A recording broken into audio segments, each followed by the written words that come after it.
3 KG गंजेई सह जड़े अभियुक्त गिरफ्त कला सोनपुर अबकारी विभाग।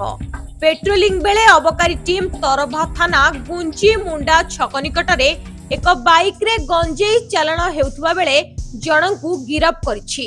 गिरफ्त करबा सहित एक बाइक को जब्त करिछि।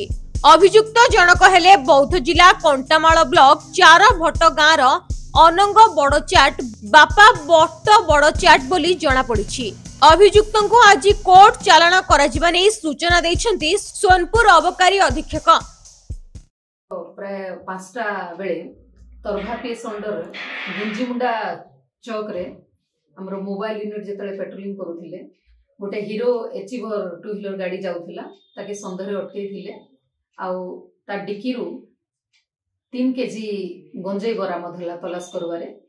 तार आसामी रो नागा पचारले ता ना कहला अंगद बड़चाट आ से कंटामाल एरिया बौद्ध चारभाटी एरिया रु गंजेई चालान करूचे जेंटा बंदपड़ा फुलबाणी रु आसुचे बोली से कहिथिला आउ ताठू जन 3 केजी गंजेई बरामद होला सेथिले तार अगेंस्ट गोटे एनडीपीएक्स एक्ट रे गोटे केस रुजु करा हिचे ताकि कोर्ट चालान करा जिबा आउ गाड़ी के भी सीज करा हिचे। सोनपुर रु सरोज प्रकाश का रिपोर्ट, प्रियो न्यूज।